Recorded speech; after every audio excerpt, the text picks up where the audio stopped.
परम पूज्य गुरुदेव एवं परम वंदनीय माता जी के सूक्ष्म संरक्षण में विराजमान शक्ति स्वरूपा माताओं बहनों, देवतुल्य भाइयों, आत्मीय बंधुओं,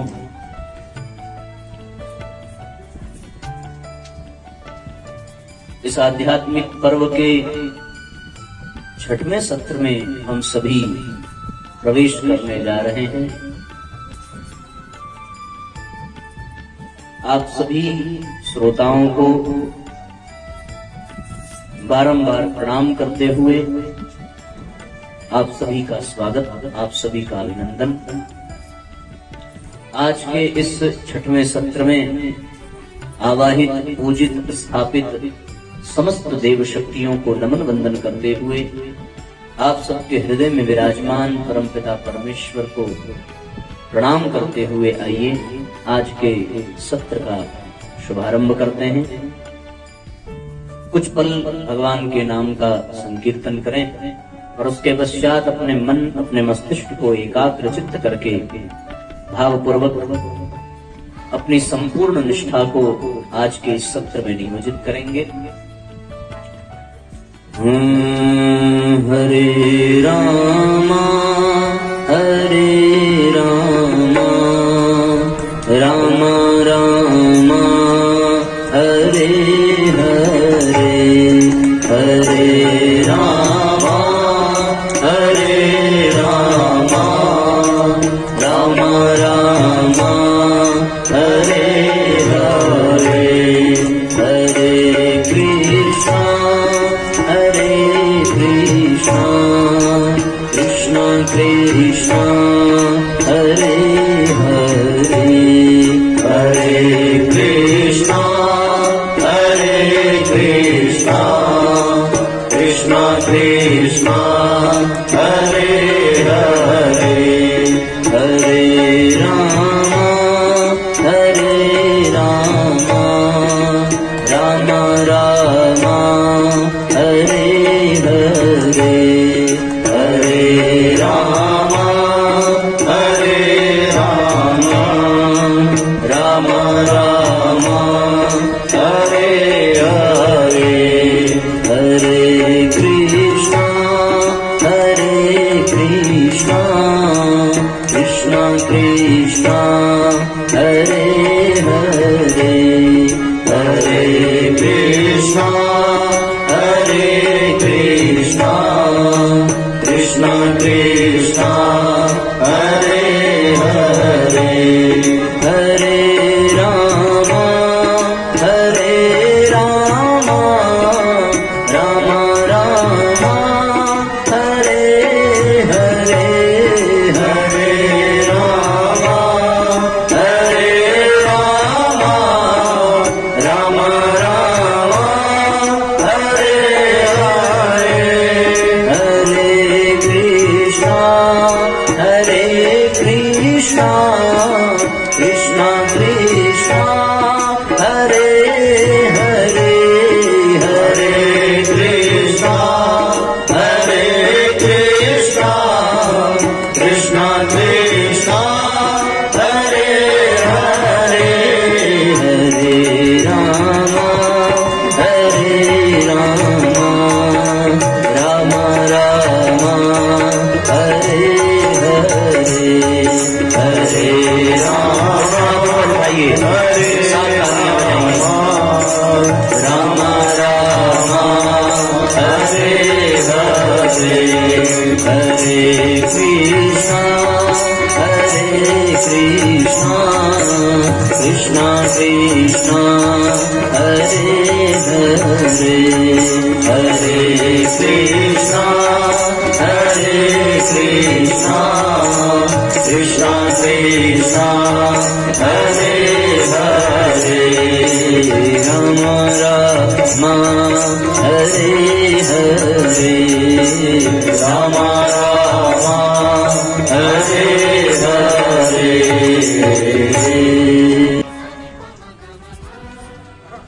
आइए सभी भावपूर्वक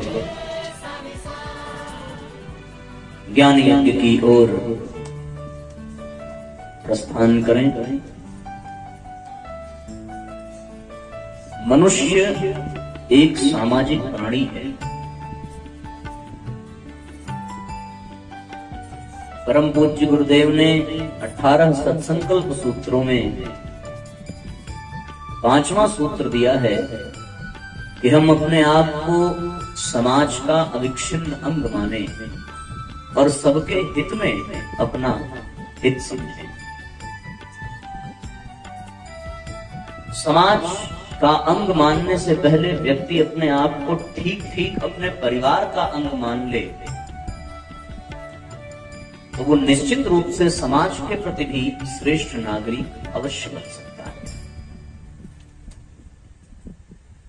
बिना समाज के सहयोग के किसी भी जीव का विकास संभव नहीं है। अन्य जीवों की स्थिति आप देखें तो जब उनका जन्म होता है तो उन्हें जन्म में भी किसी सहयोग की आवश्यकता नहीं पड़ती। मेढक किसी मेढक को जन्म देती है और कुछ ही देर में वो मेढक का बच्चा उदकने लगता है। कोई गाय यदि अपने बछड़े को जन्म देती है तो वो बछड़ा भी थोड़ी ही देर में अपने आप नृत्य करने लगता है, इधर से उधर भागने लगता है। इसी प्रकार जब अंडे को फोड़ करके पक्षी के बच्चे भी यदि बाहर आते हैं तो उनको बहुत ज्यादा किसी के सहयोग की आवश्यकता नहीं पड़ती। उनकी जो मादा पक्षी है, माता है, उसके कुछ प्रयास मात्र से फिर वो पक्षी अपने पंख पसार कर इस विस्तृत गगन में स्वतंत्र रूप से उड़ान भरने लगते हैं। ऐसी स्थिति में यदि इन सबके परिप्रेक्ष्य में मनुष्य योनि में झांक करके देखा जाए तो फिर मनुष्य योनि में जन्म लेने वाला जीव जो है उसे कुछ एक वर्षों तक निरंतर पोषित करना पड़ता है, तब उसको अपने जीवन यापन का ज्ञान प्राप्त होता है। और वह पोषण केवल माता करती है ऐसी बात नहीं है, वह पोषण उसे इस पूरे समाज से मिलता है। समाज से पहले उस पोषण का वो लाभ प्राप्त करता है अपने परिवार में, फिर उसके दादा हैं, दादी हैं, नाना है, नानी है, चाचा चाची, भाई बहन, बुआ, जितने भी रिश्तेदार हैं और जिन जिन से वो संपर्क में आता है उनसे उसको पोषण प्राप्त होता है। माँ बच्चे को जन्म देने के पश्चात ऐसा नहीं है कि केवल माता ही उसे योग्य बना सकती है। माता तो जन्म देती है और जन्म के समय वो स्वयं इतने दर्द में, इतनी पीड़ा में बेसुध रहती है कि यदि कोई बाह्य सहयोग प्राप्त न हो तो फिर बड़ी मुश्किल हो जाती है। कहने का तात्पर्य ये है साथियों कि अन्य जीवों में बिना किसी सहयोग, बिना किसी सहायता के वो जन्म भी ले लेते हैं, बड़े भी हो जाते हैं और अपना जीवन यापन भी बिना किसी सहयोग के करना प्रारंभ कर देते हैं। पर मनुष्य एक ऐसा प्राणी है जो जन्म लेते हुए भी और जन्म लेने के बहुत दिनों बाद तक भी दूसरों के सहयोग पर ही आधारित रहता है, दूसरों के सहयोग पर ही टिका रहता है। कई जीव तो ऐसे हैं कि जन्म देने के पश्चात उनके माँ बाप भी उन्हें छोड़ करके चले जाते हैं, पर प्रकृति का अनुगमन करके वो अपने जीवन को सुंदर बना देते हैं। ऐसा सुनने में आता है कि भिक्षु अपने बच्चों को जन्म देने के पश्चात छोड़ करके चला जाता है अथवा उसकी मृत्यु हो जाती है। उसी प्रकार जो नागिन है वो भी संभवतः अपने बच्चे को जन्म देने के पश्चात उसका पोषण नहीं करती। प्रकृति के संरक्षण में रह करके वो जीव अपने आप फलने फूलने लगते हैं। लेकिन क्या ये संभव है कि मनुष्य को यदि जन्म देने के पश्चात छोड़ दिया जाए तो वो जीवन यापन कर पाएगा? उसके जीवन पर प्रश्न चिन्ह लग जाएगा। बिना सबके सहयोग के वो मनुष्य आगे बढ़ ही नहीं सकता। केवल माता उसे जन्म दे करके यदि चाहे तो भी वो कर नहीं सकती। किसी न किसी को तो सहयोग करना पड़ेगा, चाहे वो परिवार का हो अथवा परिवार का हो। इस बात का ये निष्कर्ष है कि वास्तव में इसीलिए मनुष्य सामाजिक प्राणी है, क्योंकि बिना समाज के सहयोग के उसका जीवन संभव नहीं है। और आज के वर्तमान परिस्थिति में तो और भी संभव नहीं है जब तक सामाजिक सहयोग उसे प्राप्त न हो। हर कदम पर उसके लिए समाज की आवश्यकता पड़ती है। यदि हम इस भ्रम में हैं कि हम तो समाज से जो कुछ प्राप्त कर रहे हैं उसके बदले समाज को उचित मूल्य प्रदान कर रहे हैं, तो ये केवल हमारा भ्रम ही है, केवल अज्ञानता ही है। जो हमें समाज से प्राप्त हो रहा है हम उसका मूल्य कभी प्रदान कर ही नहीं सकते, उतनी योग्यता उतनी पात्रता किसी में नहीं है। यदि आप ये समझते हो कि आप बाजार से कोई वस्त्र खरीद करके ले आए और उस वस्त्र का आपने मूल्य दिया, तो फिर वस्त्र के प्रति और वस्त्र बनाने वाले के प्रति आप ऋणमुक्त हो गए, ऐसी बात नहीं है। आपने उस वस्त्र का मूल्य दिया है, ये भी मान लिया हमने कि उस वस्त्र को बनाने वाले का भी आपने मूल्य दिया है। पर जरा कल्पना करके देखिए कि उस वस्त्र में जो बटन लगा हुआ है, क्या वो बटन किसी विधवा के द्वारा लालटेन की आधी रोशनी में अपने घर के खर्च को चलाने के लिए आधी रात को वो जब सुई धागे लेकर के उसको बुनती है, तो क्या आप उसकी कीमत दे पाएंगे? कभी नहीं दे पाएंगे। यदि आप बाजार से सब्जियां खरीद करके ले आते हैं और आपको ये भ्रम है कि आपने सब्जी का मूल्य दे दिया, आप कल्पना करके देखिए यदि वो सब्जी देने वाला मूल्य देने के बावजूद भी आपको सब्जी न दे, तो क्या उतने मूल्य में आप सब्जी खुद उगा पाएंगे? कभी नहीं उगा सकते। यदि किसान अन्न उपजाने से मना कर दे, यदि ग्वाला दूध पैदा करने से मना कर दे, तो फिर आपकी और हमारी इतनी सामर्थ्य नहीं है कि हम अन्न भी उपजावे, दूध भी व्यवस्था करें और फिर अपने जीवन को करें। ये समाज के सहयोग से ही जीवन चल रहा है। कोई किसान की भूमिका निभा रहा है, कोई ग्वाले की भूमिका निभा रहा, कोई अध्यापक की भूमिका निभा रहा, कोई शिक्षक की भूमिका निभा रहा, कोई चिकित्सक की भूमिका निभा रहा है, कोई वकालत की भूमिका निभा रहा है। सबके थोड़े थोड़े सहयोग से ये समग्र जीवन का विकास होता है और जीवन पूर्ण होता है। इसलिए आप इसको विचार करके देखें। यदि आपके जीवन में कोई आपकी धर्मपत्नी आती है और यदि धर्मपत्नी के जीवन में कोई उसका पति आता है, तो क्या वो उस पति का मूल्य दे सकती है? कभी नहीं दे सकती। या वो पति अपने पत्नी का मूल्य दे सकता है? संभव ही नहीं है, क्योंकि उसके माता पिता ने कितना पालन पोषण किया होगा, किस किस परिस्थिति में किया होगा। आप क्या वैसी पत्नी बाजार से खरीद करके ला सकते हैं उसका मूल्य दे करके? कभी नहीं ला सकते। या वो वैसा पति खरीद करके ला सकती है? जिंदगी में नहीं ला सकती। जिस परमात्मा ने आपको बहन दिया और आपके जीवन में बहन का प्यार मिला, स्नेह मिला, दुलार मिला, क्या आप उस बहन को बाजार से खरीद करके वो सुख व सौभाग्य प्राप्त कर पाएंगे? कभी प्राप्त नहीं कर सकते। तो ये सबके सहयोग से ही मनुष्य के जीवन का संरक्षण होता है और मनुष्य के जीवन का संवर्धन होता है। बिना सामाजिक सहयोग के संभव नहीं है कि मनुष्य अपने जीवन को समग्र बना सके, अपने जीवन में आनंद की प्राप्ति कर सके। इसीलिए परमपिता परमात्मा ये कहते हैं, उनके अनुशासन में है कि मनुष्य समाज का अपने आप को अविच्छिन्न अंग समझे। उस अंग का तात्पर्य ये है कि जिस प्रकार शरीर के सारे अंग महत्वपूर्ण हैं, उसी तरह मनुष्य भी इस समाज की एक इकाई है। कई व्यक्तियों को मिलाकर के परिवार बनता है और कई परिवारों को मिलाकर के समाज बनता है। यदि समाज में कोई एक परिवार भी मलिन निकल जाए तो वो पूरे समाज को बेकार कर देता है। उसी प्रकार परिवार में कोई एक प्राणी भी अगर गलत निकल गया तो वो पूरे परिवार के सुख चैन को नष्ट कर देता है। ठीक उसी प्रकार यदि शरीर का कोई एक अंग खराब हो जाए तो पूरा शरीर पीड़ा पाता है, पूरे शरीर को कष्ट भोगना पड़ता है, पूरे शरीर को परेशानी होगी। यद्यपि शरीर के प्रत्येक अंग एक दूसरे के सहयोग में ही है। आप शरीर की पूरी भूमिका को देखें तो एक भी अंग ऐसा नहीं है जो ईमानदारी से अपना कार्य पूरा न करता, अपना उत्तरदायित्व पूरा न करता।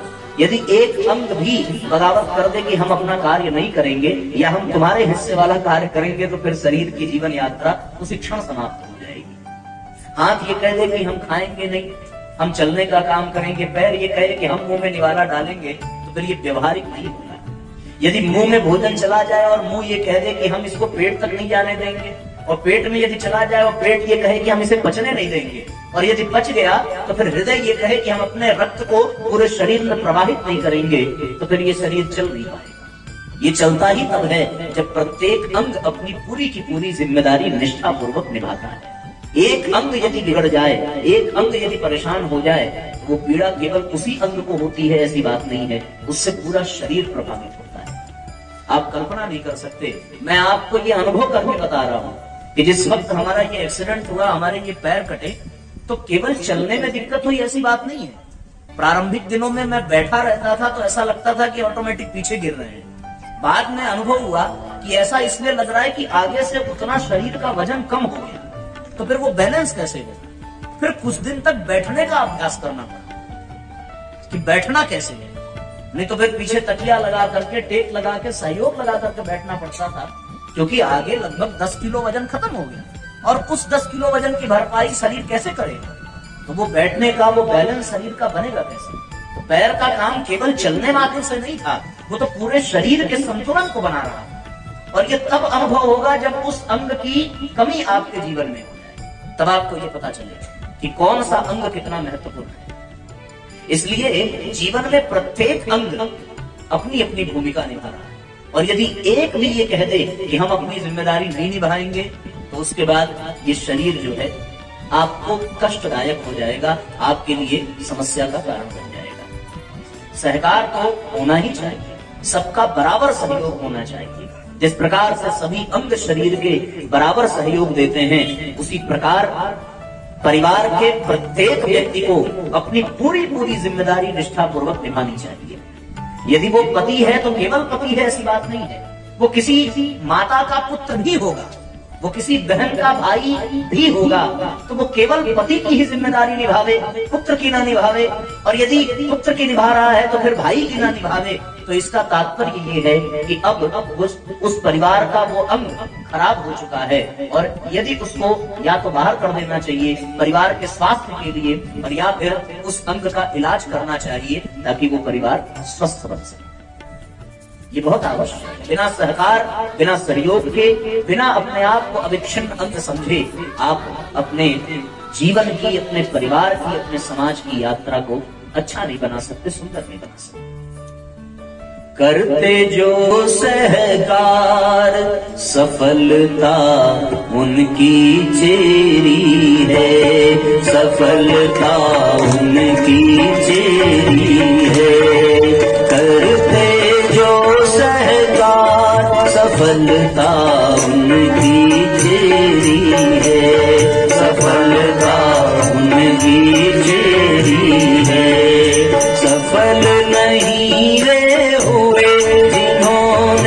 शक्ति बिखेरी है, सफलता उनकी चेरी है, सफलता उनकी चेरी है। मुँह खाता है किंतु पेट को वह देता जाता, मुँह खाता है किंतु पेट को वह देता जाता, और पेट रस रक्त बनाने आगे पहुंचाता, और पेट रस रक्त बनाने आगे पहुंचाता। हृदय बांटता रक्त लगाता स्वयं न देरी है, सफलता उनकी चेरी है, सफलता उनकी चेरी है। करते जो सहकार सफलता उनकी चेरी है, सफलता उनकी चेरी है, सफलता उनकी चेरी है। सहकार करने से ही जीवन में सफलता की प्राप्ति होती है। जिस प्रकार से शरीर का प्रत्येक अंग अपनी भूमिका को निभाने के लिए कटिबद्ध है, जिस प्रकार प्रकृति का प्रत्येक कण अपनी भूमिका को निभाने में पीछे नहीं हटता, उसी प्रकार यदि व्यक्ति अपनी भूमिका को निभाने में पीछे हट जाए तो फिर वहां सफलता नहीं हो सकती, शांति नहीं हो सकती, सुख नहीं हो सकता और आनंद नहीं हो सकता, जो जीवन का मूल मंत्र है। मैं फिर से कह दूं कि जिस प्रकार से शरीर का प्रत्येक अंग अपने समस्त कर्तव्य को निभाने के लिए जिम्मेदार है, यदि एक काम न करे तो पूरा शरीर पीड़ित हो जाता है, उसी प्रकार परिवार का एक व्यक्ति अपनी समस्त भूमिका निभाने के लिए जिम्मेदार है। यदि वो एक की भूमिका नहीं निभाता तो पूरा परिवार कष्ट पाता है, और उस परिवार में जब कष्ट आता है तो केवल एक को कष्ट हो ऐसी बात नहीं है, स्वरूप अलग अलग हो सकता है, पर दुखी हर जीव उस परिवार का। इसलिए प्रत्येक व्यक्ति को अपनी संपूर्ण जिम्मेदारी पूरी निष्ठा के साथ उस परिवार का अंग मान करके अपने आप को निभानी चाहिए। यदि आप पुत्र हैं तो केवल पुत्र की ही भूमिका निभाएंगे तो भी कष्ट है, क्योंकि आप केवल पुत्र नहीं हो सकते, आप पति भी हैं, आप भाई भी हैं, आप बहन भी हैं। प्रत्येक रिश्ते के प्रति अपनी संपूर्ण जिम्मेदारी को निभाना अत्यंत आवश्यक हो जाता है। इसलिए जीवन में ये होना चाहिए, और ये तब होगा जब आप अपने आप को उस परिवार का, उस समाज का अंग समझेंगे। तो ये 3 स्तर की बात है। एक तो है व्यक्तिगत स्तर की बात, जिसमें आपको शरीर के अंग के माध्यम से समझना है, और एक परिवार है जिसमें आपको परिवार के अंग के रूप में, व्यक्ति के रूप में समझना है, और एक समाज है, समाज के भी अंग के रूप में प्रत्येक परिवार को समझना है। आप जिन भगवान की कथा सुनते हैं, राम कथा हो, कृष्ण कथा हो, आप उसमें गहराई से झांक करके देखिए, उसमें हर एक पात्र ने अपनी भूमिका को निभाया है। यदि कोई एक न निभाए तो फिर वहीं पर क्लेश और कलह हो जाता है। यदि हम राम कथा उठा करके देखें, कल हमने राम जन्म की यात्रा की, तो राम कथा आप उठा करके देखिए, किसी एक माता ने ये कह दिया कि राम को नहीं, मेरे पुत्र को राज्य मिलना चाहिए और राम को वनवास की ओर भेजना है। बस बात यहीं से बिगड़ जाती है, और पूरी अयोध्या का परिवार जो है, वो जो अभी तक स्वर्ग था वो नरक जैसा प्रतीत होने लगता है। इसके बावजूद भी बात बिगड़ी नहीं है, क्योंकि कोई एक अंग यदि खराब हो तो उसे काट करके फेंक देना चाहिए। कहा भी गया है कि पूरे शरीर को केवल एक अंग से पीड़ा मिले तो उस अंग में कोई आसक्ति नहीं रखनी चाहिए।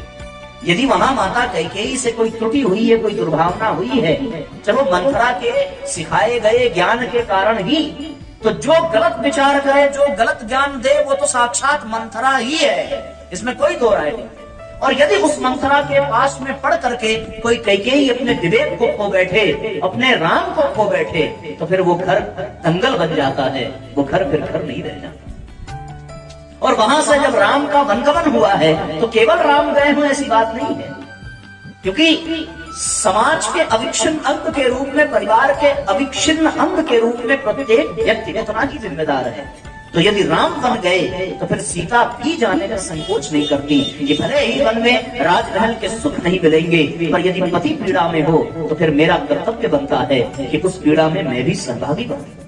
और फिर केवल पति पत्नी ही गए हों ऐसी भी बात नहीं है। अरे भैया, वो तो छोटे भाई जो चचेरे हैं वो भी जाने से कतराते नहीं हैं। सगा भाई तो दूर की बात है, जो चचेरा है वो भी सगे भाई से बढ़कर के भूमिका निभाता है, और वो भी वन की ओर जाता है। बात इतनी भी नहीं है, कहानी तो तब रोचक हो जाती है और समाज को एक प्रेरणा देने वाली हो जाती है कि जिसको राज्य मिल गया वो भी स्वीकार नहीं करता, और कहता क्या है कि ये परिवार के हम सभी अंग हैं। एक अंग यदि वन में पड़ा हो और दूसरा अंग राज्य महल का सुख भोगे, तो इससे अच्छा है कि मेरा जीवन नष्ट हो जाए, भ्रष्ट हो जाए। उसी क्षण चरण पादुका लेकर लेने के लिए और फिर राम को राज्य लौटाने के लिए वो वन अकेले गए हो ऐसी बात नहीं है, पूरे साम्राज्य को साथ लेकर के गए हैं।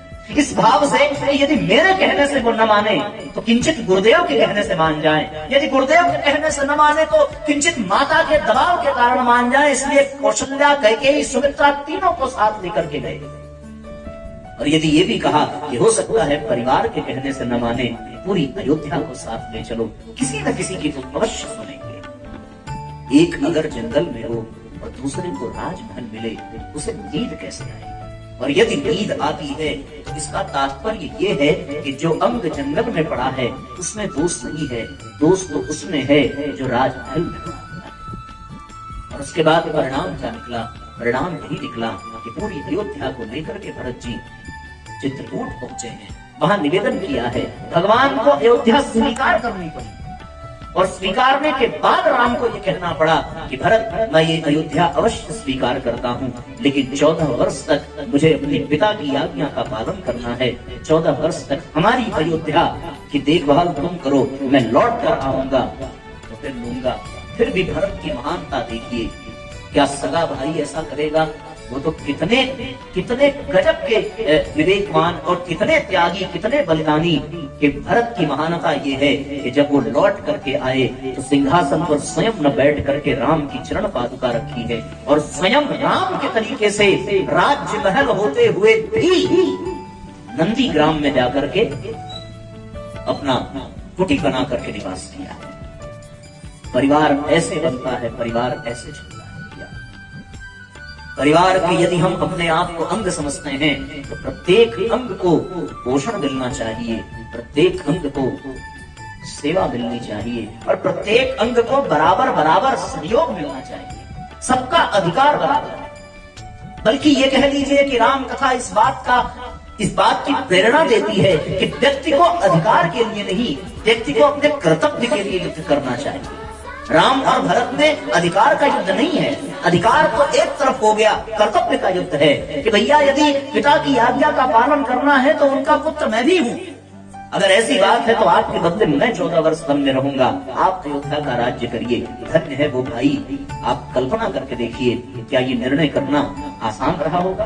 क्या केवल भावना के आवेग में ये उन्होंने कह दिया होगा? यदि भावना के आवेश में कहा होता तो वो एक दिन नंदीग्राम में रहते, 2 दिन रहते, 1 महीने रहते, 1 साल रहते, लेकिन 14 साल तक यदि वो अपने जीवन को बिता पाए तो वो भावना का आवेश नहीं था, वो विवेक के द्वारा लिया गया निर्णय था कि परिवार का एक भाई यदि वन में है तो मुझे अधिकार है यदि मैं राजमहल की सुख सुविधाओं को स्वीकार करूं। ये होना चाहिए। अविच्छिन्न अंग का तात्पर्य ये है। और इसी प्रकार समाज के भी हम सभी अंग अवयव हैं। यदि समाज में कोई एक वर्ग पीड़ित है, प्रताड़ित है, कीलित है और निंदित है तो फिर समाज के दूसरे वर्ग को सम्मान पाने का कोई अधिकार नहीं है। जिस प्रकार से व्यक्ति के जीवन में प्रत्येक अंग की भूमिका है, जिस प्रकार से परिवार में प्रत्येक व्यक्ति की भूमिका है, उसी प्रकार समाज में प्रत्येक वर्ग की, प्रत्येक वर्ण की भूमिका है, उनका भी उतना ही महत्व है। समाज से पहले परिवार में जो अपनी भूमिका निभाते हैं वही समाज को भी श्रेष्ठता प्रदान करते हैं। जिनको कोई नहीं पूछता उनको पूछने के कारण ही भगवान शिव को महादेव की संज्ञा दी गई। सब तो देवता ही बनकर के रह गए, मगर शिव जो हैं वो महादेव कहलाए, इसलिए कि वो उनके शरण में पशु भी हैं, उनके शरण में दलित भी हैं, उनके शरण में कीलित भी हैं, भूत प्रेत आदि समस्त जीव जंतु भी भगवान शिव की शरण में है और इसीलिए उनको पशुपति भी कहा जाता है। और पशुपति की संज्ञा और महादेव की संज्ञा केवल इसलिए प्राप्त हुई कि जो उपेक्षित हैं, जो पीड़ित हैं, जो कमजोर हैं, उनको भी भगवान शिव अपनी शरण में स्थान देते हैं। आपको मैं एक प्रसंग सुनाता हूँ कि परम पूज्य गुरुदेव एक बार संभवतः छत्तीसगढ़ की ही घटना है, आपके क्षेत्र की, कि इसी क्षेत्र में आए हुए थे और एक परिवार में बैठे हुए थे। गुरुदेव अखबार पढ़ रहे थे, एक एक करके सब उनसे मिलने आ रहे थे। उन भीड़ में एक बहन भी गुरुजी से मिलने आई और मिलने जब पहुंची तो वो अपने भावनाओं को रोक न सकी, उसकी आंखों में आंसुओं की धार बहने लगी, वो कुछ कह न सकी, बस रो करके वहां से चली गई। गुरुजी ने सोचा क्या बात है, किसी और को बुलाया, बुला करके पूछा उसके विषय में, तो पता चला कि वो बेचारी विधवा है, विधवा है इसलिए वो दुखी है। गुरुजी ने बुलाया और भावपूर्वक उससे उसकी समस्या पूछी। उसने बहुत बड़ी बात कही और ये कहा कि गुरुजी आपके द्वारा लिखी गई अखंड ज्योति मैं घर घर पहुंचाती हूँ, पर जब सवेरे पहुंचाने जाती हूँ तो लोग मुझे गालियां देते हैं, लोग दरवाजे बंद कर लेते हैं कि मैंने कौन सा पाप किया जो आज सवेरे आंख खुलते ही किसी विधवा के दर्शन करे। इस कष्ट से मैं लोगों के दरवाजे जा नहीं पाती, आपकी पत्रिका घर घर पहुंचा नहीं पाती। मुझे इस बात का दुख नहीं है कि मेरा अपमान हो रहा है, दुख तो इस बात का है कि मैं विधवा के कलंक को बर्दाश्त कर सकती हूँ, पर आपका काम करने का सौभाग्य नहीं मिल रहा है। इससे बड़ा कष्ट मेरे जीवन में और क्या हो सकता है। आप कृपा करिए अब इस जीवन को छीन लीजिए, कोई नया जन्म मिले ताकि मैं आपका कार्य कर सकूं। आप विश्वास नहीं करेंगे, उसकी बातों को सुनकर के गुरुदेव के भी आंखों में आंसू आ गए और गुरुदेव भी विलाप करने लगे। उन्होंने उस बेटी का हाथ पकड़ा और उन समस्त महिलाओं के बीच में गुरुजी लेकर के गए और उन महिलाओं को बड़ी जोर से डांटते हुए क्रोध में कहा कि आज के बाद जो इस महिला को पतित समझेगा उससे गया गुजरा कोई नहीं है, क्योंकि ये महिला गंगा की तरह पवित्र है। इसके दर्शन जो प्रातः काल करेगा उसका सौभाग्य उदित होगा। और सारी महिलाओं को इस पर विचार करना पड़ा। उस विधवा का गुरुजी ने कल्याण किया। यदि आप समाज में रहने वाली कोई विधवा कष्ट पा रही हो तो वो पूरा समाज पर उसका असर पड़ेगा। केवल एक विधवा ही कष्ट में हो ऐसी बात नहीं है, उसके रोम से निकलने वाली वो दर्द की तरंगे, वो संवेदना की तरंगे पूरे समाज को कष्ट पहुंचाएंगी और उस दुख से पूरे समाज को दुखित होना पड़ेगा। चीरहरण केवल द्रौपदी का हुआ है, पर विनाश पूरे कौरव वंश का हो गया, क्योंकि उसका जिम्मेदार कौरव वंश था। केवल द्रौपदी दुखी हुई ऐसी बात नहीं है, द्रौपदी के शरीर से निकलने वाली दर्द की वो तरंगे समूचे कौरव वंश को नष्ट करती हुई चली गई। इस बात को व्यक्ति को अनुभव करना चाहिए। ये समाज का अविच्छिन्न अंग है प्रत्येक प्राणी। यदि एक भी दुखी है तो फिर वो सब दुखी है। शास्त्र ये कहता है और मंत्र भी है कि ब्राह्मणो अस्य मुखमासीत बाहु राजन्यः कृतः उर्तरस्येद वैश्यः पदभ्याम शूद्रो अजायत। अर्थात ब्राह्मण भगवान का मुख है, ये सत्य है, मस्तक है, क्षत्रिय उनकी भुजा है, ये भी सत्य है। उर्तरस्य यद वैश्यः, वैश्य उनके उदर हैं और शूद्र उनके चरण हैं। तो सब तो भगवान के ही अंग हैं, फिर हम किससे भेदभाव करें? किस बात के लिए ब्राह्मण को विशेष सम्मान दें और किस बात के लिए शूद्र को विशेष अपमान दें? केवल इसलिए कि भैया शूद्र को भगवान का चरण कहा गया है। अरे शूद्र यदि भगवान का चरण है तो उस चरण को तो ब्राह्मण अपने मस्तक पर रखता है, अपने माथे पर लगाता है। समाज की ये वर्ण व्यवस्था जो कल आपने प्रश्न पूछा था, उसका ये प्रमाण है कि समाज का यदि एक भी वर्ण कीलित है, एक भी वर्ण उपेक्षित है, तो उस वर्ण का पूरा भार अन्य वर्ण को मिलकर के उठाना पड़ेगा। ये चारों वर्ण को मिलाकर के समाज चलता है। ब्राह्मण से चलेगा, क्षत्रिय से चलेगा, शूद्र से चलेगा, वैश्य से चलेगा। कोई एक को यदि उपेक्षित कर दीजिए तो फिर ये समाज डोल जाएगा। आप विचार करके देखिए, यदि शूद्र पैर है तो जीवन का संपूर्ण भार उस पैर पर ही होता है। आप मस्तिष्क पर भार लेकर के नहीं चल सकते। आपका पैर ही है जो आपके पूरे शरीर का भार ढोता है, आपके पूरे जीवन का भार ढोता है। उसी पैर के आधार पर आप एक स्थान से दूसरे स्थान को जाते हैं। रास्ते में कोई गड्ढा पड़ जाए और वो पैर उस गड्ढे में पड़े और वो टूट जाए तो कष्ट केवल पैर को होगा ऐसी बात नहीं है। अरे कष्ट पैर को होता ही नहीं है, कष्ट तो मस्तिष्क को होता है। यदि आपको विश्वास न हो तो कोई इंजेक्शन लगवा करके देख लेना और उस पैर का संबंध मस्तिष्क से खत्म करके देखो, पैर में पीड़ा नहीं होगी, पीड़ा मस्तिष्क में होगी। उसी प्रकार यदि शूद्र उपेक्षित है तो उसका कष्ट मस्तिष्क में विराजमान ब्राह्मण को भी झेलना पड़ेगा, इसमें कोई दो नहीं। शूद्र यदि कर्मचारी है तो इस राष्ट्र की तरक्की के लिए कर्म करने वालों की आवश्यकता है, जो बिना शूद्र वर्ण के संभव नहीं। और ये वर्ण व्यवस्था जाति के आधार पर नहीं हुई है, ये वर्ण व्यवस्था कार्य और कर्म के आधार पर हुई है। जो कर्म योगी है, जिसमें सेवा का भाव है, वो शूद्र है। और हमारे राम कथा में तो उसे हरिजन कहा जाता है। वो परमात्मा का ही जन है जिसमें सेवा का भाव हो। तो फिर वो वर्ण अगर उपेक्षित है तो फिर उसका कार्य कौन करेगा? आप विचार करके देखिए। ये सत्य है कि पूरे शरीर का नेतृत्व, पूरे शरीर का मार्गदर्शन मस्तक से होता है, अर्थात पूरे समाज का मार्गदर्शन ब्राह्मण से होता है। पर कर्म करने के लिए तो किसी सेवाभावी सहयोगी की ही आवश्यकता है। जिस प्रकार से पेट भरने के लिए केवल मस्तक से काम नहीं चलेगा, पेट भरने के लिए हाथ भी चलाने पड़ेंगे, पैर भी चलाना पड़ेगा। और पेट भरने के लिए व्यापारी की जरूरत पड़ेगी, बिना व्यापार के जीवन संभव नहीं है। तो फिर ये वैश्य वर्ण जो है, यदि वो व्यापार न करे तो ब्राह्मण अपने ज्ञान से पेट नहीं भर सकता। सबकी कार्य बटे हुए हैं। शूद्र का कार्य है सेवा करना, वैश्य का कार्य है उदर पूर्ति की व्यवस्था करना, क्षत्रिय का कार्य है समाज में अन्याय से लोगों को बचाना, न्याय की स्थापना करना, और ब्राह्मण का कार्य है विद्या का और शिक्षा का प्रसार करना। इसमें कोई एक अपनी जिम्मेदारी को छोड़ दे तो वो समाज नष्ट भ्रष्ट हो जाता है। द्रौपदी के प्रसंग में क्षत्रिय ने अपनी भूमिका नहीं निभाई, न्याय को वो बचा न सके, इसलिए वो प्रकरण हुआ। आप कल्पना करके देखिए। इसी प्रकार यदि प्रत्येक वर्ण अपनी जिम्मेदारी से पीछे हटे तो वो समाज टूट जाता है। हम सब समाज के अविच्छिन्न अंग हैं। आप इस पर चिंतन करके देखिए। एक व्यक्ति बहुत प्यासा था, बहुत प्यासा, इतना प्यास कि उसे अगर अब पानी न मिले तो उसके मतलब प्राण चले जाए। तो सामने एक सेठ जी थे, उस सेठ जी के मकान में वो जाकर के निवेदन करता है कि सेठ जी एक गिलास पानी मिलेगा क्या? और सेठ जी ने अहंकार से धसी हुई गर्दन को बड़ी मुश्किल से ऊपर उठाया और 3-4 बार ऊपर नीचे देख करके कहा कि हमें तुम फालतू समझ रहे हो, हम तुम जैसों को पानी पिलाने के लिए यहाँ बैठे हैं। अभी बैठो, थोड़ी देर में हमारा आदमी आएगा तो वो पानी देगा। 10 मिनट बीता, 5 मिनट बीता, आधे घंटे बीत गए। फिर उसने कहा कि सेठ जी बहुत तेज से प्यास लगी है, पानी वहीं रखा है। लेकिन वो बार बार एक ही बात कहते कि अभी हमारा आदमी आएगा तो वो पानी देगा। उस व्यक्ति ने थोड़ी देर और इंतजार करने के बाद एक बहुत बड़ी बात कह दी कि सेठ जी क्षमा करना, पर एक बात आपसे कहूं, थोड़ी देर के लिए आप ही आदमी बन जाइए और एक गिलास पानी पिलाइए। आप सेठ बने बैठे हैं पर आदमी थोड़ी देर के लिए बन जाइए।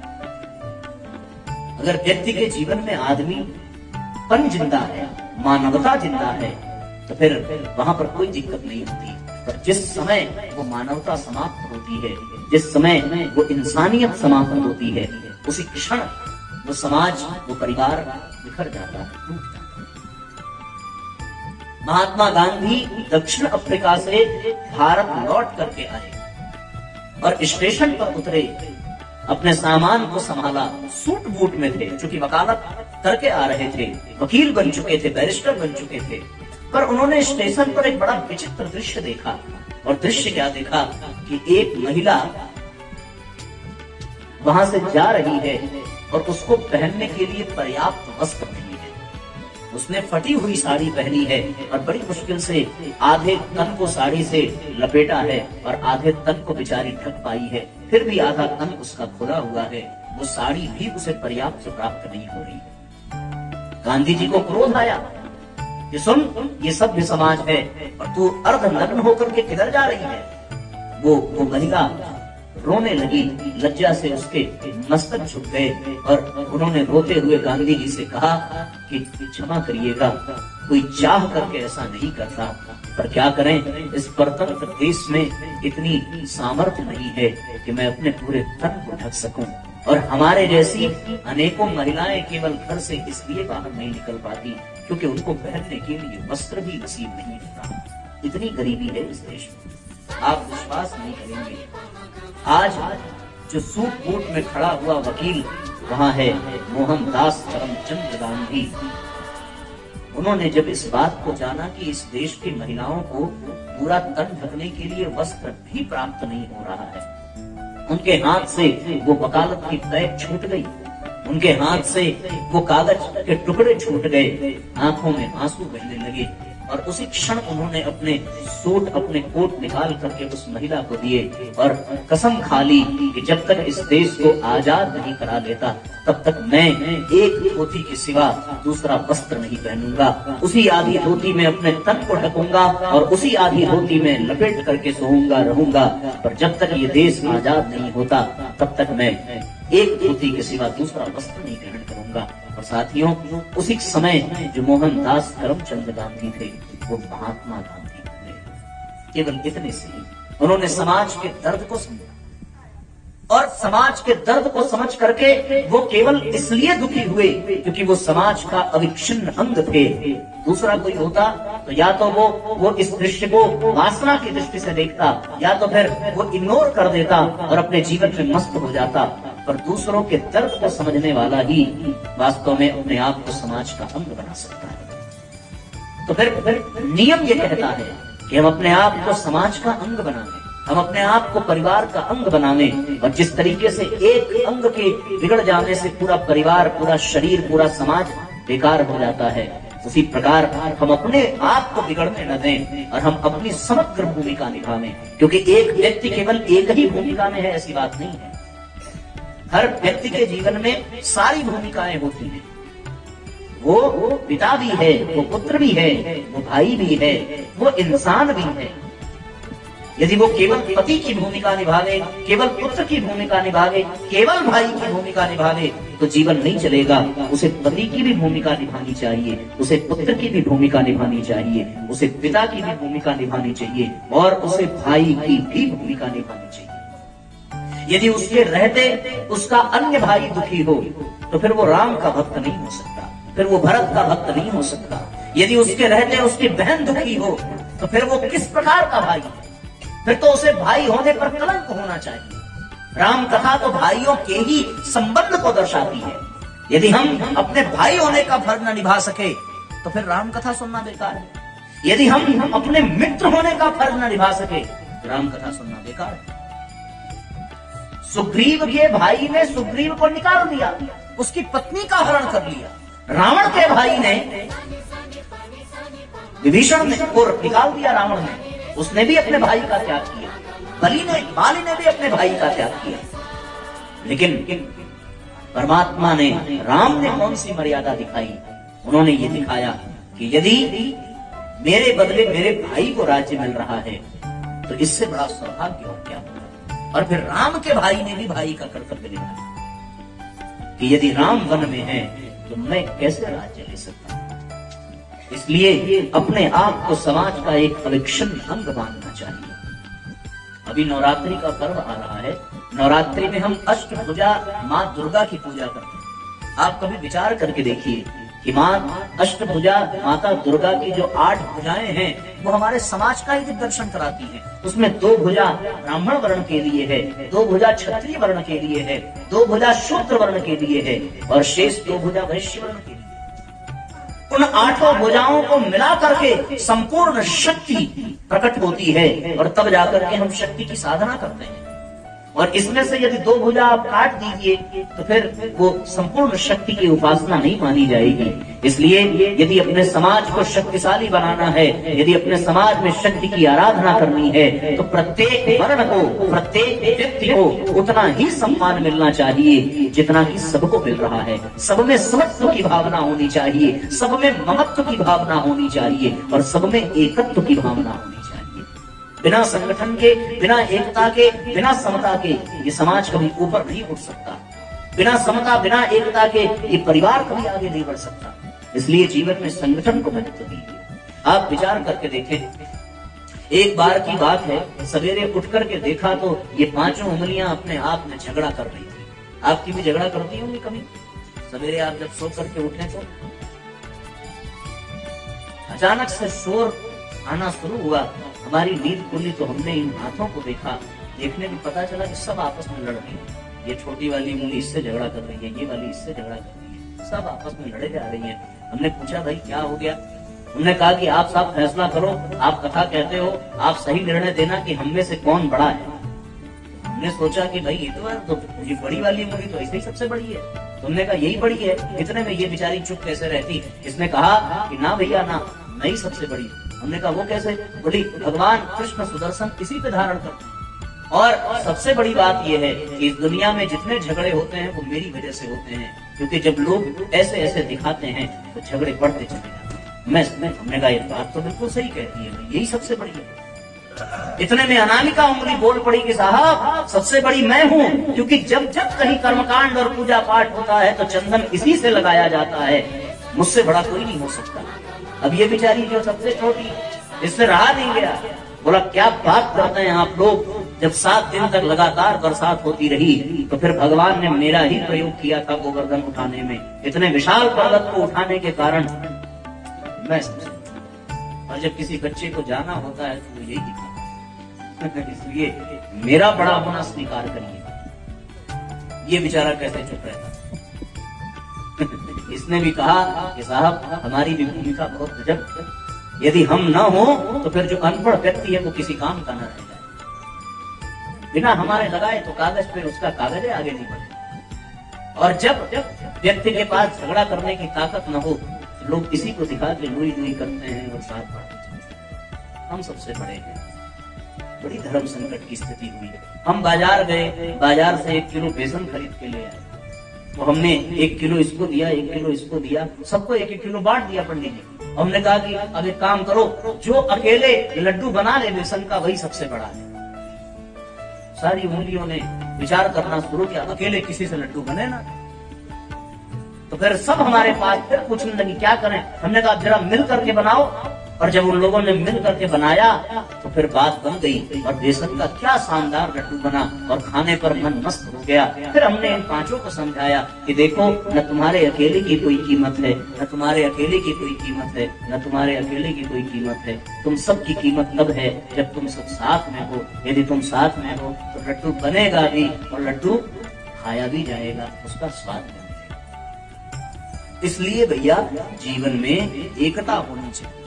जीवन में जो आदमी अकेले आगे बढ़ना चाहता है कि हमारे बाप है, सारी संपत्ति हमें ही मिल जाए, हम ही सबसे आगे हो जाए।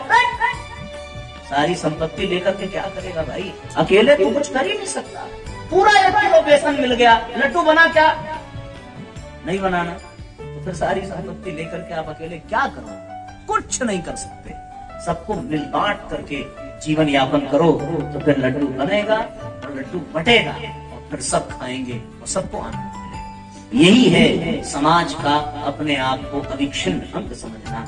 आपके पास जितनी सामर्थ्य हो उतना दूसरों के लिए करने की भावना अपने मन में विकसित करो, क्योंकि देने वाला कभी पात्र नहीं देखता। कर्ण इसलिए दानी महान नहीं है कि वो परम योद्धा है।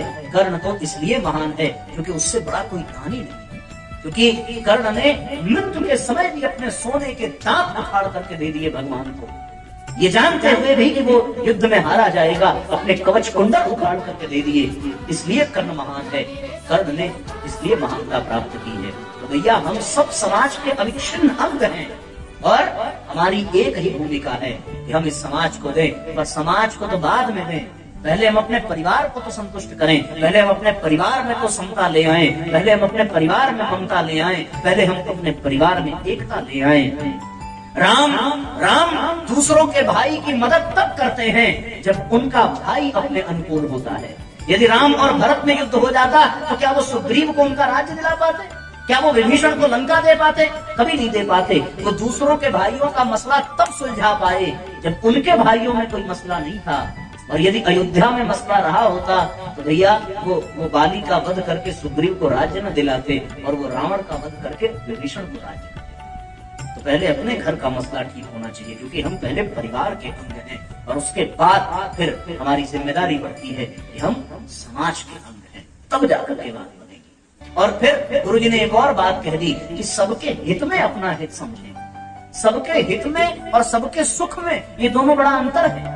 सुख में नहीं, सबके हित में अपना हित समझना है। देखो, देर तक सोना ये सुख है, पर ब्रह्म मुहूर्त में उठना ये हित है। तो सुख के विचार में मत पड़ो, सबके हित में, सबका कल्याण हो तब अपना है, ये होना चाहिए। यदि सबका हित होगा तभी अपना हित होगा। और यदि आपने भगवान अपनी पत्नी की खोज बाद में करते हैं, पहले सुग्रीव का राज्य वापस दिलाते हैं, सुग्रीव की पत्नी वापस दिलाते हैं, तब जाकर के भगवान ये संदेश दिया है कि पहले दूसरों का हित करो, उसके बाद अपना हित करो। भगवान कृष्ण ने भी अपने जीवन में स्वयं के लिए पहले कुछ किया हो ऐसी बात नहीं है, पहले दूसरों का हित किया है, उसके बाद अपने हित के बारे में सोचा है। इसलिए सदैव सदैव सबके हित में अपना हित समझना चाहिए, सबके उत्थान में अपना उत्थान समझना चाहिए, सबके कल्याण में अपना कल्याण समझना चाहिए। हमारे यहाँ हम लोग मंत्र पढ़ते हैं, नमोस्तनंताय सहस्त्रमूर्तये सहस्त्रपादाक्ष शिरोरुबाहवे। इस मंत्र का भाव समझिए। नमोस्तनंताय सहस्त्रमूर्तये, सहस्त्रमूर्ति अर्थात कौन है? ये सहस्त्रमूर्ति ही परमात्मा का प्रमाण है। यदि कोई कहे कि भैया विराट स्वरूप परमात्मा का केवल अर्जुन ने देखा है, केवल कौशल्या ने देखा, केवल यशोदा ने देखा, ऐसी बात नहीं है। यदि आपको विराट स्वरूप देखना हो तो आप मंच पर आइए और पीछे मुड़ करके देखिए, ये इतने नरमुंड और इतने अधिक संख्या में यही परमात्मा का विराट स्वरूप है। यही सहस्त्र मूर्ते, सहस्त्र पादा, हजारों पैर और शिशु रुबाहवे, ये हजारों बाहें परमात्मा की बाहों को प्रमाणित करती हैं। यही परमात्मा का ये प्रत्यक्ष विराट स्वरूप है, जिसको अर्जुन ने देखा, जिसको कौशल्या ने देखा, जिसको यशोदा ने देखा। इसके अतिरिक्त और कोई विराट स्वरूप नहीं भगवान का, यही भगवान का विराट स्वरूप है। इस परमात्मा प्रकृति में जीवित रहने वाला प्रत्येक जीव परमात्मा का ही अंग है और उन सब को मिलाकर ही परमात्मा बनता है और उन सब के स्वरूप को ही मिला करके भगवान का विराट स्वरूप निकल करके आता है। यदि परमात्मा की सेवा करनी है तो इस विराट स्वरूप की सेवा करिए, सबके हित में अपना हित समझिए। यही सूत्र कहता है, यही सिद्धांत कहता है, यही से मानवता प्रारंभ होती है। जिसके जीवन में अपने आप को परिवार समाज का अविच्छिन्न अंग समझने का भाव आ गया, जिसके जीवन में सबके हित करने पर अपने हित की भावना आ गई, वो वास्तव में इंसान है। क्योंकि इंसान किसे कहते हैं? किसी के काम जो आए उसे इंसान कहते हैं।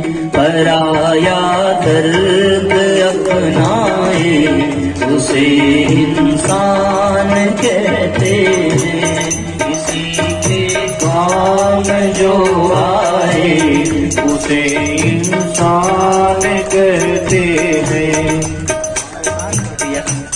पराया दर्द अपनाए उसे इंसान कहते हैं। पराया दर्द अपनाए उसे इंसान कहते हैं।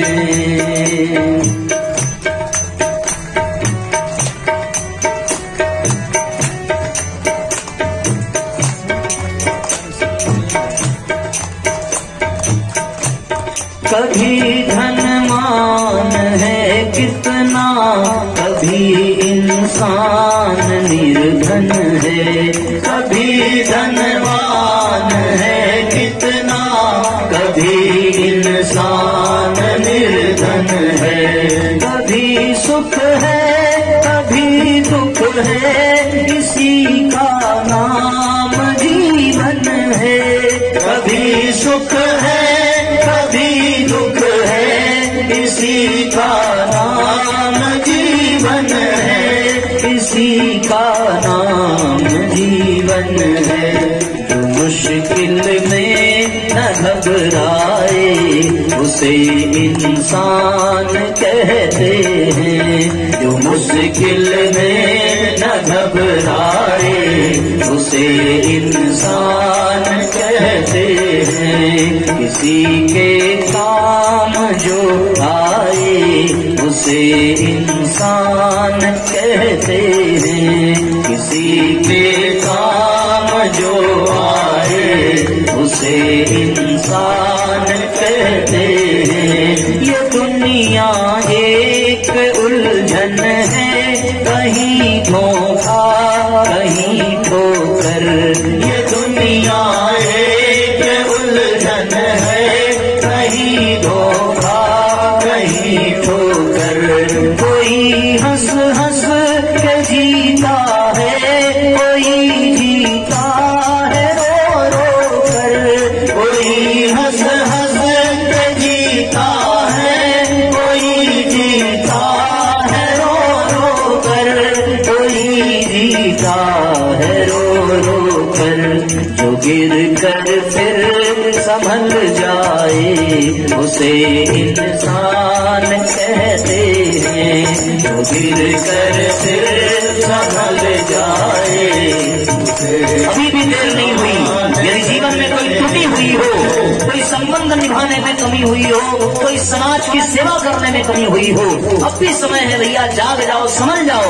यदि गिर करके फिर संभल गए तो ही तुम इंसान हो, और यदि गिरते चले गए तो ही तुम शैतान हो। इसलिए जो गिर कर फिर संभल जाए उसे इंसान कहते हैं। जो गिर कर फिर संभल जाए उसे इंसान कहते हैं। अगर गलती रुलाती है तो राहें भी दिखाती है। अगर गलती रुलाती है तो राहें भी दिखाती है। मनुज गलती का पुतला है, वो अक्सर हो ही जाती है। मनुज गलती का पुतला है, वो अक्सर हो ही जाती है। वो अक्सर हो ही जाती है। जो कर ले ठीक गलती को, जो कर ले ठीक गलती को, उसे इंसान कहते हैं। जो कर ले ठीक गलती को, उसे इंसान कहते हैं। किसी के काम जो आए उसे इंसान कहते हैं। किसी के काम जो आए उसे इंसान कहते हैं। यूं भरने को तो दुनिया में पशु भी पेट भरते हैं। यूं भरने को तो दुनिया में पशु भी पेट भरते हैं। लिए इंसान का दिल जो वही परमार्थ करते हैं। लिए इंसान का दिल जो वही परमार्थ करते हैं। वही परमार्थ करते हैं। पथिक जो बाँट कर खाए, पथिक जो बाँट कर खाए उसे इंसान कहते हैं। पथिक जो बाँट कर खाए उसे इंसान कहते हैं। किसी के काम जो आए उसे इंसान कहते हैं। किसी के काम जो आए उसे इंसान कहते हैं। पराया दर्द अपनाए उसे इंसान कहते हैं। पराया दर्द अपनाए उसे इंसान कहते हैं। किसी के काम जो आए उसे इंसान कहते हैं। किसी के काम जो आए उसे इंसान कहते हैं।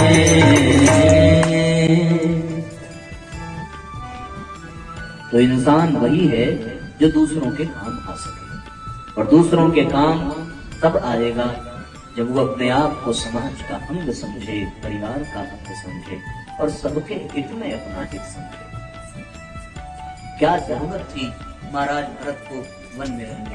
उनको तो सब मिले मिलाया था, सब मिला था, आराम से मौज करते, 14 साल बाद आते देखा जाता। लेकिन भैया सबके हित में अपना हित समझे। इसीलिए आज राम, भरत, शत्रुघ्न, लक्ष्मण हमारे लिए आदर्श बन गए। और यदि सबने अपनी अपनी टांग खींची होती तो आज हम उनकी पूजा नहीं कर सकते। इसलिए आप देखिए, सबके हित में अपना हित समझिए, सबके कल्याण में। मैं आपको एक सत्य घटना बताता हूँ।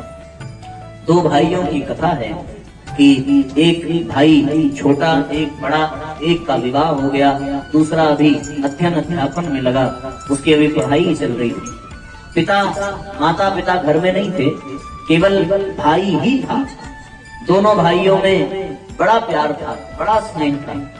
दोनों ने मिलकर के खेती की, दोनों मिलकर के अन्न उपजाते हैं, दोनों ने मिलकर के कटाई की और खेत में अनाज इकट्ठा हो गया। अनाज का बराबर बराबर बंटवारा हुआ, आधा छोटे भाई को मिला, आधा बड़े भाई को मिला। आप विश्वास करिए कि वास्तव में त्याग होता क्या है, प्रेम होता क्या है।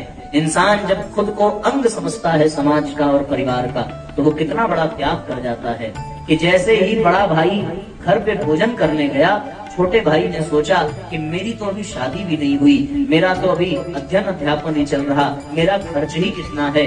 बड़े भाई का विवाह हो चुका, भाभी का खर्च, बच्चे का खर्च, तो उनको अधिक मिल जाए तो क्या बुरा है। अपने अनाज में से 10 बोरी अनाज उठा करके बड़े भाई के अनाज में धीरे से डाल दिया और उसके बाद शांति से बैठा। बड़ा भाई आया, उसने कहा अब पूजा भोजन कर ले, फिर सब इकट्ठा ले जाते हैं। छोटा भाई भोजन करने गया, बड़ा भाई वहीं बैठे बैठे विचार करने लगा कि मेरी तो पत्नी है, मेरे तो बच्चे हैं, मेरे तो भविष्य का सहारा है, इसका कौन है मेरे सिवा।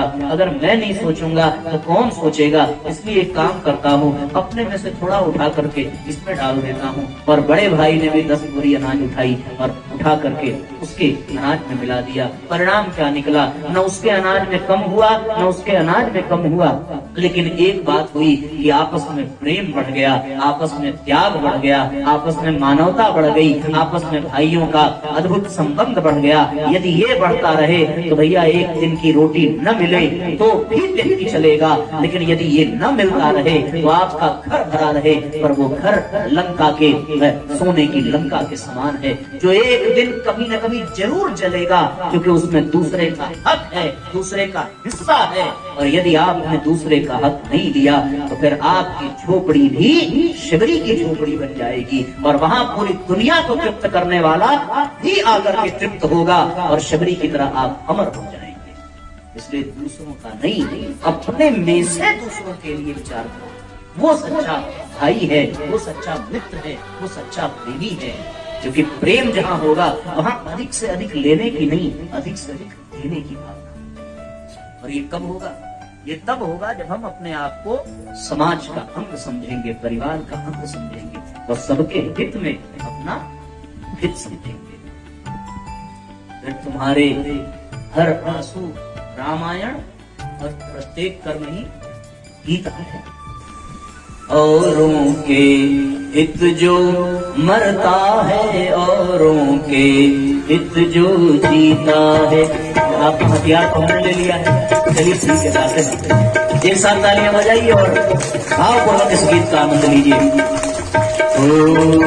औरों के हित जो मरता है, औरों के हित जो जीता है, औरों के हित जो मरता है, औरों के हित जो जीता है, उसका हर आंसू रामायण, उसका हर आंसू रामायण, प्रत्येक कर्म ही जीता है। औरों के हित जो मरता है, औरों के हित जो जीता है, औरों के हित जो मरता है, औरों के हित जो जीता है। जो जिसक किसी को देख सहज ही होता है आकुल व्याकुल, जो जिस हृदय को देख सहज ही होता है आकुल व्याकुल, जिसकी सांसों में पर पीड़ा भरती है अपना ताप अतुल, जिसकी सांसों में पर पीड़ा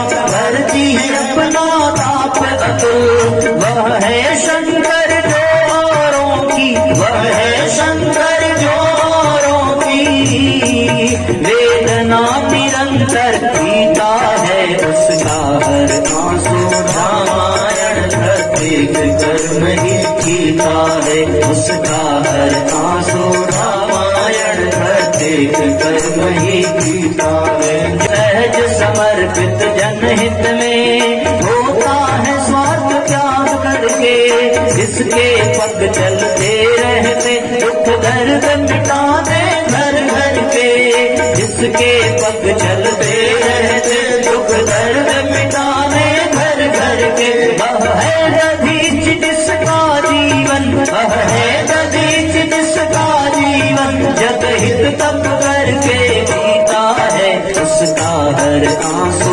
रामायण, प्रत्येक कर्म ही जीता है, उसका हर आंसू रामायण, प्रत्येक कर्म ही जीता है। जिसका जीवन संघर्ष बनी औरों की गहन समस्या है, जिसका जीवन संघर्ष बनी औरों की गहन समस्या है, तब में प्रकाश फैलाना ही इसकी आराध्य तपस्या है, तब में प्रकाश फैलाना ही इसकी आराध्य तपस्या है। जो प्यास बुझाता जन जन की, जो प्यास बुझाता जन जन की, बन घट कभी न रीता है, उसका हर आंसू रामायण, प्रत्येक कर्म ही जीता है, उसका हर आंसू रामायण, प्रत्येक कर्म ही